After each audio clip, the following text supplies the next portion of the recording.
It is Nintendo Direct season, people! And like clockwork, rumors and speculation and desires to see Xenoblade X on the Nintendo Switch have arisen once more in their hour of need. But as rumors and speculation of a Switch 2 creep ever more into the spotlight, a question arises. Should we even get Xenoblade X on the Switch? Well, let's talk about it, because I'm a big fan of Xenoblade Chronicles X. After having played all the Xenoblade games, I'd probably say that Xenoblade X is my second favorite game in the series, right after 2. Whereas Xenoblade 1, 2, and 3 excel on their story and character and world building, Xenoblade X excels at its gameplay, open world, mechanics, and I'd even argue story as well. However, it is a deeply flawed game. It's what I would call a flawed masterpiece. The UI is god-awful, it's abysmal, it's terrible, and I think if it's going to be brought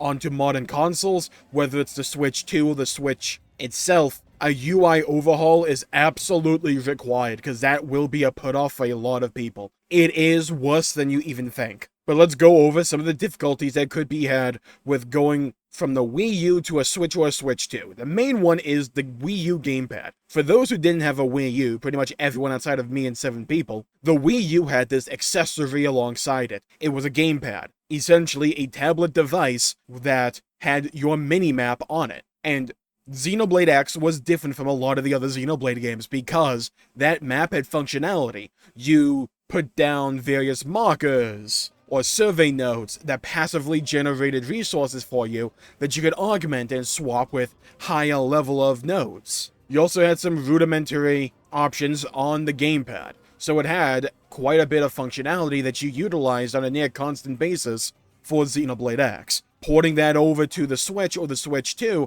which almost certainly, at least in the Switch's case, definitely doesn't have a device that can be a companion like that for it, how would it work? Well, I think it's way simpler than some people may think it would be. I would argue just port it to like a separate menu. You press a button, pulls up a little mini menu, and then you navigate the mini-map from there. I don't think we really need to think too in-depth about this, because ordinarily, if you're augmenting the mini-map itself, you're probably not paying attention or moving a lot in the game itself. You could, you're probably not, because you're paying more attention to the map itself. So I don't think just putting all that functionality into a separate menu is that tall of a task. Now here's my thing when it comes to porting the Xenoblade X game. I don't know if I want it on the Switch. I want it on the Switch 2 for certain though. And the reason for that is I want the Switch 2 to be more powerful. And again, I could be wrong here, do not take my word for gospel here, but it is my understanding that Xenoblade X scales extremely well when you just put it on a more powerful machine. And I think Xenoblade X's art style and overall fidelity is great enough to where if you simply upscale it to say 1080p 60, give this game in 60 FPS for the love of God, or even 1440p, it would look amazing. Because the art direction and world design for Xenoblade X is better than any other game in the series, in my opinion. It is a completely navigable, open world where anything you see, you can reach it. They say that on the back of the box. It is part of the advertisement for Xenoblade X. If you can see it, you can go there. And while that has become standardized for a lot of open world games in recent years, for Xenoblade X, because of the scale and diversity of the world and the zones on offer, and the way you navigate the world, it's absolutely positively engrossing and encapsulating. Whether it's the ruins in Oblivia, or the tall mountains of Noctilum, or the spiky fingers of rock and dirt that jut out from the landscape and the horizon in Primordia, or the alien landscape of Silverloom, or the volcanic wastes of Cauldros. This game is constituted purely and simply by zones that are diverse in their aesthetic design and are beautiful to look at, and because of the nature of the game that Xenoblade X is, you change the way your perspective is handled and the way you navigate the world throughout the game because of the Skell feature, because of the Skell system. I've talked a lot about the Skells and that whole mechanic on my various videos about Xenoblade X. It's my favorite aspect of that game and my favorite mechanic in all of Xenoblade. Essentially, some point in the game, you unlock the ability to pilot your giant freaking robot called a Skell that you can customize with different weapons that give you different arts, and can even change the color scheme and the name and who that Skell is assigned to in your party. Yes, you can roll out with a fleet of 4 freaking Skells in a formation and it looks badass. But what Skells let you do is, especially when you're first going through the game, they enable you to tackle higher level mobs or just larger mobs far safer than you ordinarily would. It changes how you interact with the world because it's a massive moment in the game where your power level rises significantly and you feel that. But it's not just combat, because Xenoblade 3 does that as well, where you unlock the ability to interlink and it changes the way you handle the combat. But in Xenoblade X, you can utilize the Skell for navigating the open world. And this is what sets Xenoblade X apart, in my opinion, and why I love it so much. Because at first, you unlock ground-based Skells that can transform into various vehicles or a vehicle, and even in biped mode, are able to jump and leap far and high, so you can navigate places you couldn't get to before. You can climb mountains you couldn't climb before. The world itself and the perspective and the scale of everything fundamentally changes. The world feels a little bit smaller in a far more engrossing way because now you feel like you have a more firm grasp on the situation. Just as the world was starting to feel known and solved essentially for you, because you probably navigated the first 3 zones mostly at this point in time. Now, all of a sudden, everything you know is different. The way you tackle and navigate these zones, completely different. Shortcuts become unlocked. New areas, new mobs, new enemies you can fight and now kill become available to you, the player. And then even later on in the story, you unlock the ability to fly with your Skell. So that moment I just described happens again later on with the ability to fly. And at that point, everything in the world becomes accessible. Super bosses in locations you couldn't get to before but always saw, now are accessible and more start to spawn in. You unlock a whole song dedicated to just flying around the world. It's called Don't Worry, it's an absolute banger. By the way, Xenoblade X's soundtrack is arguably my favorite in the franchise and one of my favorite soundtracks of any game ever. They had Sawano, yeah, the guy from Attack on Titan, do the soundtrack for this game. It is freaking incredible. Xenoblade X is an experience.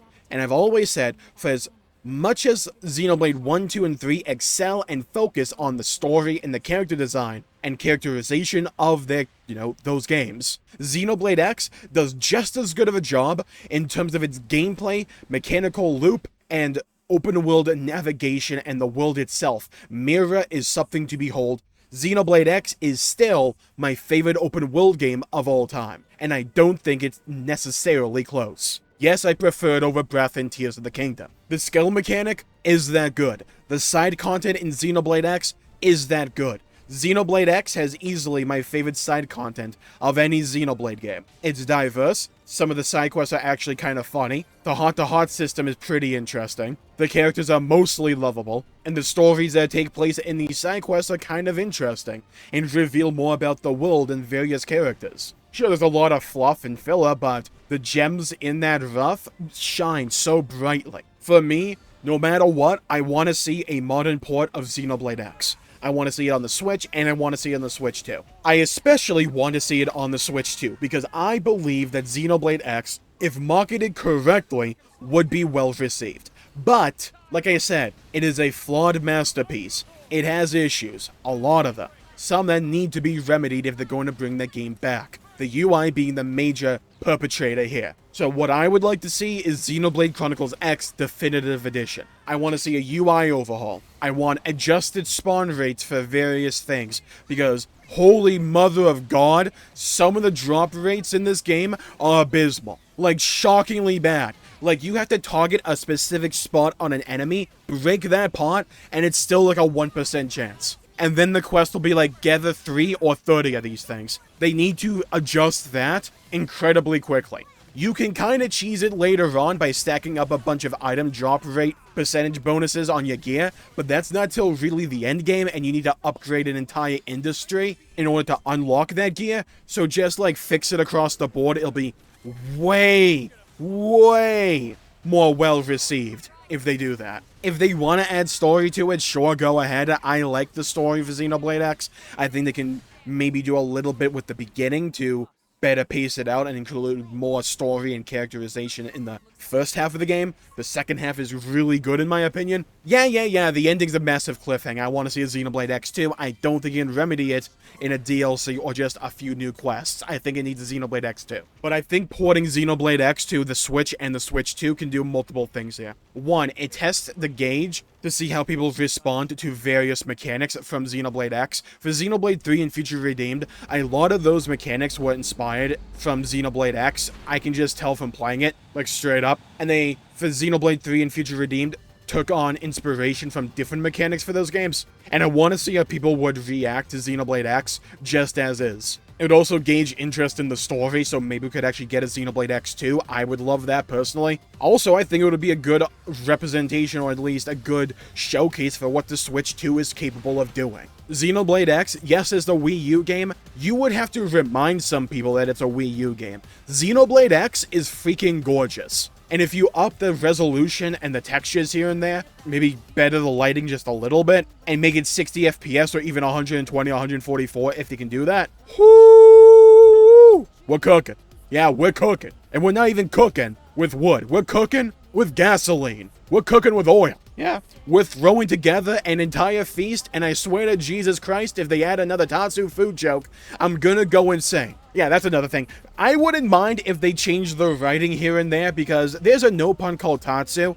Yeah, they call them food, so you're familiar with the Genshin Impact joke about Paimon being emergency food? Imagine that was the only joke for Xenoblade X, because it is. Like, tweak the writing here and there, and I think we're good. Because I genuinely believe that most of Xenoblade X's problems don't require massive substitutions wholesale. The UI needs a renovation, change the drop rates for certain quests, maybe add a few companion stories earlier on, reintroduce online. Yeah, Xenoblade X, by the way, has multiplayer, where you can team up with various people to take on massive bosses to acquire loot. And remember those low percent drop rates I was just talking about? Yeah, some of those got offset because you can get them by grinding the online.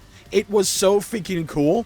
Bring that back. Switch 2, can you have an Ethernet port as standard? For the love of God, I do not know how the Switch launched without an Ethernet port. Also, just fix like the online overall for the Switch and Switch 2, and we're golden. And with a few changes here and there, like I just said, I think Xenoblade X would be an excellent title to have at least on launch or in the launch year for the Switch 2. Because let's be honest, there's probably not going to be a lot of other games outside of maybe backwards compatible upscaling for certain games or whatever. You have Xenoblade X, you get Xenoblade out in the spotlight again, like you did with Xenoblade 2 when the Switch first came out. That absolutely helped sales, by the way.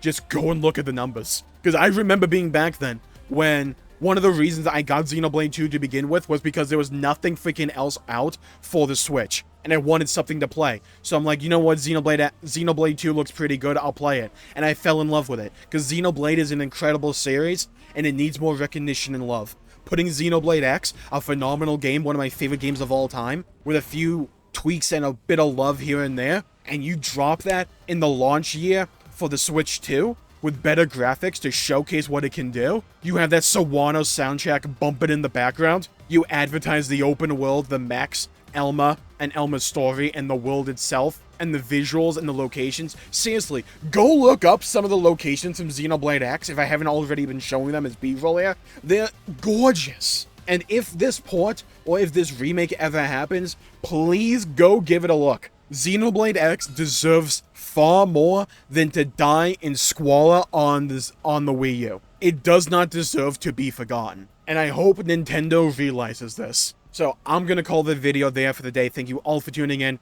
My pleasure for making the video. If you enjoyed it, please leave a like and subscribe. It really helps the channel out and helps support future content, and I greatly appreciate it. Stay safe, have a great day, go play some video games if you can, and as always, I'll see you all next time. Bye bye everybody, until we meet again.